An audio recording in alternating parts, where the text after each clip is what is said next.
Hello, I'm Ingrid, and I'm 27 years old. I was orphaned at a very young age because both my parents passed away in a car crash. They didn't have any family to look after me, so I was put into an orphanage. I was there for about 3 years before my parents adopted me. My adoptive parents turned out to be these billionaires, so I had a pretty rich and fulfilling life after that. They didn't want to make my adoption a big deal, so they kept it hushed up. They wanted to do good without it having been broadcast everywhere. When I turned into an adult and had my own place, the two of them decided that they wanted to expand their business further and took to touring Europe in search of opportunities. It was around this time that I met Patrick, my now ex-husband. We met in college and instantly liked each other. After a couple of conversations, Patrick, a very happy-go-lucky, caring man, made me like him a whole lot more. Our dates led to us becoming an official couple. We had the perfect relationship, although there was one problem. It was no secret that Patrick's family did not like me. The first time I met them, Patrick and I had just graduated college. He waited to introduce me to his parents until we were both well settled in our lives. By that, I mean that we were both working good jobs.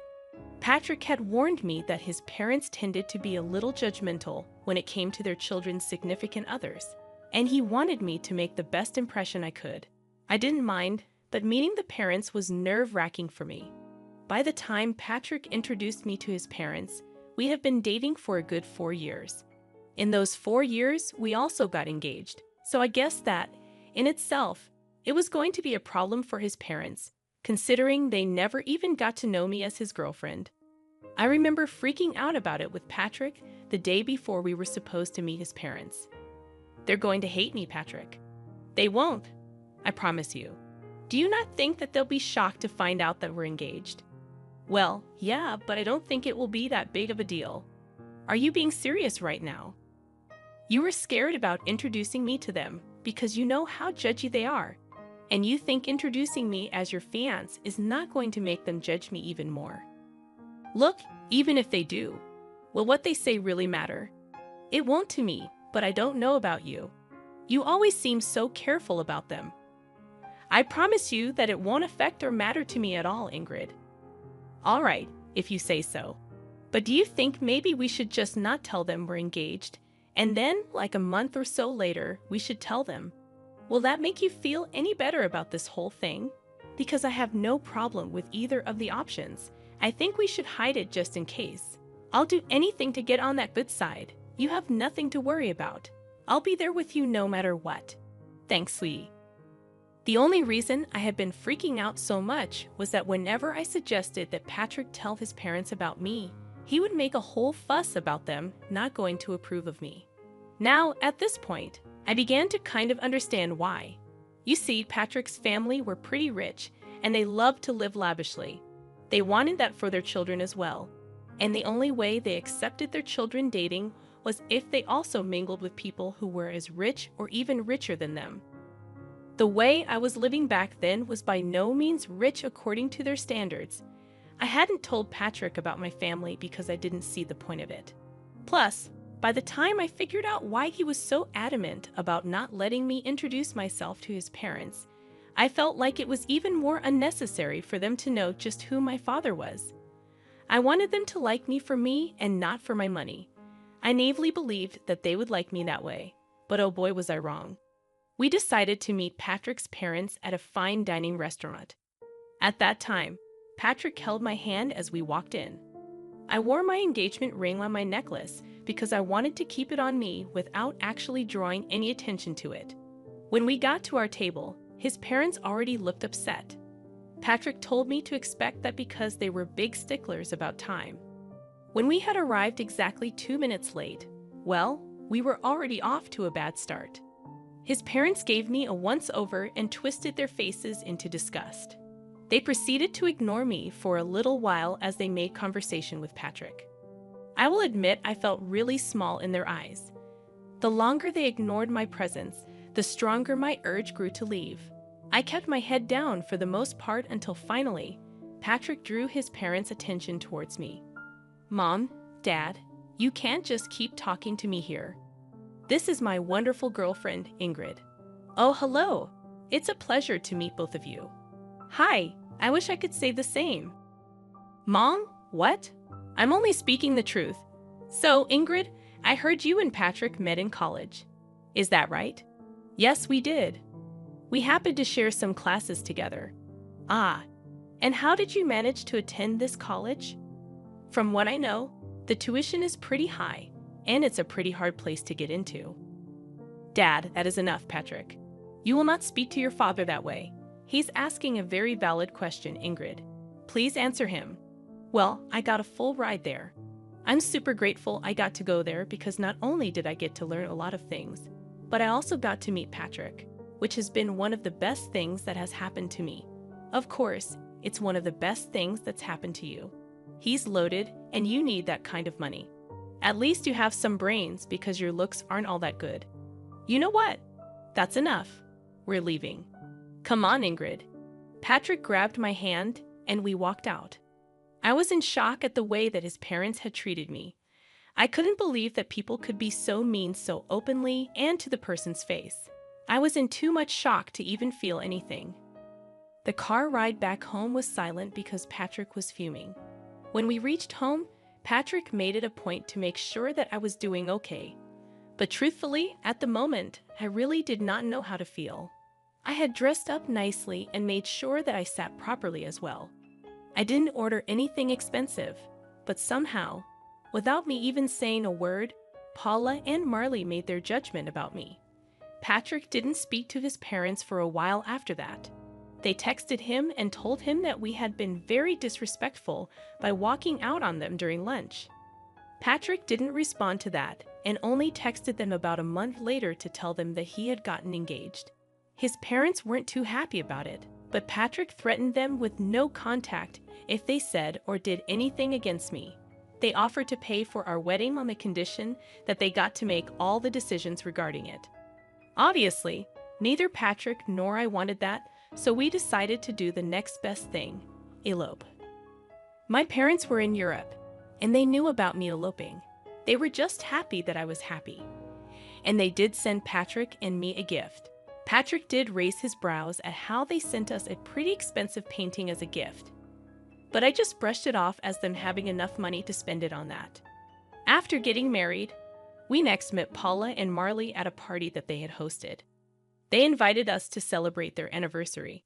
Truth be told, I was actually pretty happy that they had invited me despite the dislike they held for me. When we got there, I was ignored by everyone. If you think being ignored by 2 people was embarrassing, being ignored by about 30 people was even worse. I hung by Patrick's side for the most part, but nobody even tried to talk to me. If I ever did try to speak and make conversation, people would just either look me up and down and walk away, or they would continue talking to Patrick as if I never said anything. By the end of the night, I was in tears. I was humiliated and downright disgusted by the behavior that everyone was showing. The crowd had asked Paula and Marley to make a speech at the end of the night, and they got up to make one. By this time, I was tired and I wanted to go home, but in their speech, they began by talking about how grateful they were to have almost everyone in the room in their lives.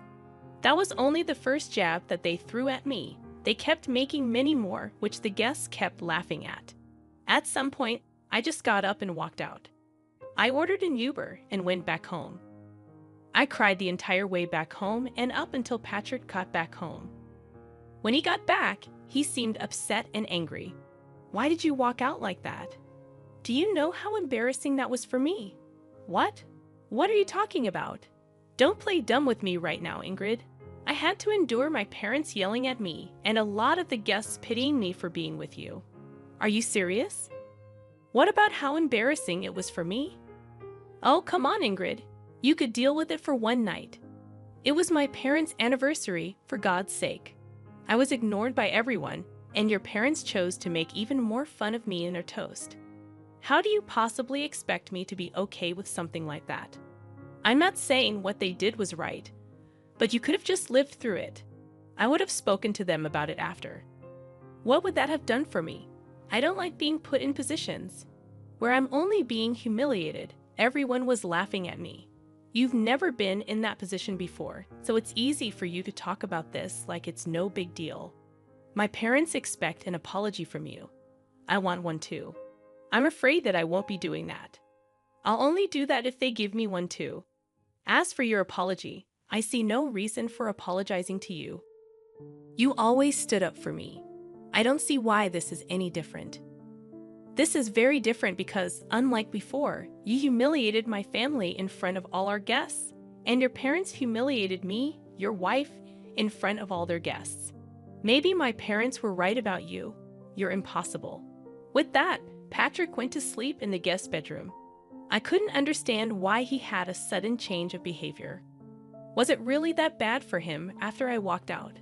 He was always the first person to stand up for me, especially considering the fact that I was usually bored with whatever his parents had to say about me. For me to walk out should have been the biggest signifier of just how bad they made me feel. Yet Patrick didn't seem to care about that. Patrick didn't talk to me for the next week. I also got a lot of texts from his parents, calling me ungrateful and an embarrassment. I tried to talk to Patrick, but he refused to. Eventually, I decided to give in and apologize to both him and his parents.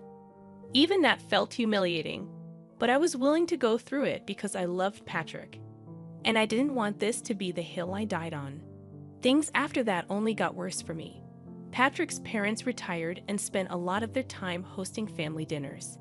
They hosted it once a week, and Patrick was always invited. The first time they hosted it, Patrick brought me along with him to their house. As soon as I stepped in, the atmosphere in the room got awkward. Paula was busy getting ready, so she didn't see me immediately, but Marley and the rest of Patrick's siblings awkwardly glanced at me. They didn't talk to me, and Patrick left me to stand by myself while he caught up with the rest of his family. When Paula came downstairs, she saw me and practically flew over to me in rage. "What are you doing here?" "Excuse me?" "No, I will not excuse you. What are you doing in my house right now?" "Well, you invited us for dinner." "Wrong. I invited Patrick because it's a family dinner. I'm Patrick's wife, so I'm a part of this family, am I not?" "Absolutely not. An orphan like you deserves no space in this family." "What? You thought you could hide the detail from us. We do background checks on our children's spouses, and you are not in my son's league whatsoever. I will never accept you here." "Why not? That can't be the only thing that determines whether I get to be a part of your family. You're ugly and poor. You'd never fit into our elite circles. I never want to see you again." "Why are you being so superficial?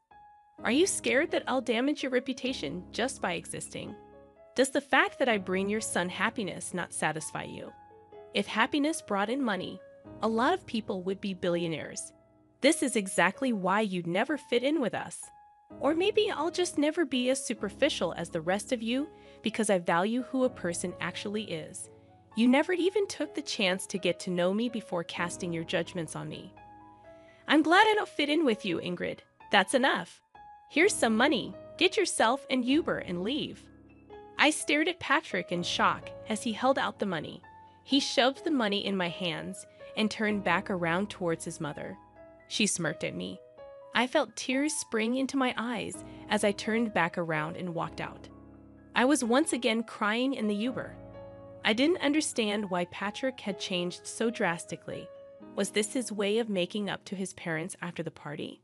Whatever it was, I was hurt and angry at him. He was okay with his parents using my past as an insult and defending them instead of me, like he usually did. I wanted to yell and scream, but I knew that would only project a worse image of me and prove them right, which is why I walked away. I tried to think if anything I said was out of line, but I really did not see anything wrong. I was merely standing up for myself, calmly might I add. After Patrick came back home, he went back to not talking to me. My heart was breaking, and I felt so alone.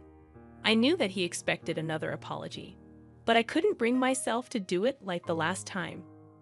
Paula had blatantly insulted me in the worst way, and Patrick was angry at me for it. If anything, I expected an apology from him. For the next 2 weeks, Patrick and I didn't speak to each other. It was hard at first, but I got used to it. Eventually, the dinners his family hosted still happened, and about once a week, I was all alone at home, which I truthfully did not mind. On one of those nights, my parents video called me. "Hey, honey. Hey, sweetie. How's it going? Hey, Dad. Hey, Mom. Things are not good. Why? What's wrong, sweetie? If you need help with anything, feel free to ask us. I don't think this is something you guys would be able to help me out with, but thanks for the offer. Where's Patrick? Is he not helping? That's the thing. He's part of the problem." Huh? Sweetie, could you be a little more clear about what the problem is? Well, his parents are pretty wealthy and also very snobby. Oh, I hate those kinds of people. Tell me about it. Anyways, they thought that I was some poor girl who could never live up to their standards and fit into their elite circles. So they took it upon themselves to humiliate me every time that I met them. What the hell? Oh yeah, and the last time I went over, Patrick's mom decided calling me an orphan was a good insult. Oh, that woman. I'm going to claw her face off. How dare she call my precious child an orphan? Do they not know about us? And what the hell has Patrick been doing in all this? I didn't tell them about you guys because I knew that their opinion of me would change if they knew. And I wanted them to like me for who I was and not for my wealth. As for Patrick, he's siding with them. He thinks that I was disrespectful when I stood up for myself. Honey, are you sure this is the man you want to be with? I love him a lot, but this is not how I want it to be. We haven't been speaking to each other for the last 2 weeks, and I'm surprisingly okay with that. All right, sweetie. I'll get you in touch with one of my friends over there. As for your worry about us not being able to help you out, I think we might actually be able to help you get a little sweet revenge. Huh? What do you mean? Your dad and I are coming there next week. We wanted to take you and Patrick on a vacation, but now we can just take you. More things for us to do together, I guess. Really? Oh my God, I'm so excited to finally get to see the two of you in person. Again, that was a real pick-me-up. Finally, I felt happy after so long. The three of us continued to talk for a little while after that. Dad elaborated on his plan to help me. After a little while, he asked me where these dinners of theirs were being held. And as far as I knew, they took turns hosting in their house and at restaurants. Conveniently, the week that my parents were coming, the dinner was going to happen in a restaurant. I needed to get information on where exactly this dinner was going to be held so I could provide my parents with the location. Thankfully, I had Patrick's email logged into my phone. And if there was one thing I knew about Paula and Marley, it was that they loved to email everyone everything. It wasn't that hard to get the location, and I gave it to my parents. At the same time, my mom's lawyer friend contacted me, and we got started on the process of filing for divorce. My parents landed in the States and decided to check into their hotel, where I met them. We had lunch together, and then the two of them sent me on my way for a spa day that they entirely paid for because they thought I deserved it while they got ready to get revenge on my in-laws. My parents walked into the restaurant that Patrick and his family were at. According to Dad, when they approached the table, Marley and Paula began to murmur among themselves as they recognized just who he was. Mom told me that this was how the conversation went. "Hello? Oh my gosh, Mr. Burns. What brings you here? Oh wow, I just happened to see some familiar faces, and I figured that I could drop in and probably dine with you." Familiar faces? Who are you speaking about, Mr. Burns? Well, I see Patrick. Me? Well, hello. A pleasure to meet you. You, my daughter, has spoken a lot about you. But speaking of my daughter, where is she? Your daughter? I'm afraid you're mistaken. I don't think she's here, but she should be, right? I'm sorry, Mr. Burns, but we didn't even know that you had a daughter. Of course I do. And she's married to Patrick. What? I'm sorry, but I think you're mistaken. Yes, his wife's name is Ingrid, and she was an orphan. Yes, I do know that, and that is why we adopted her. Excuse me? You're her dad? Yes, and from what I see, she isn't here. She's been telling me that there has been some problems with her in-laws, but I see what the problem was. It was you. No, she was the one who hid this huge thing from us. If we knew, you would have treated her better. She didn't want you to treat her nicely because of her background. Oh well, she did ask me to hand this over to Patrick. My dad handed Patrick the divorce papers and walked out. After that, it only took a couple of phone calls for a lot of investors to pull away from Marley's business. They were quickly crashing, and nothing was more satisfying than watching them crumble down to the levels that they made fun of. I got a lot of texts from all Patrick's family, calling me a bunch of nasty names while some of them begged me to talk to my dad and reverse what he had done. Patrick thankfully signed the divorce papers without any hassle. My parents and I went on a long vacation after that. I had the time of my life, and I slowly began to heal. Yeah, it hurt that I had lost the love of my life, but I also learned just how important it is to stand up for myself. I'm forever grateful to my parents for everything they've done for me, and I can't wait to see what else life has to offer me.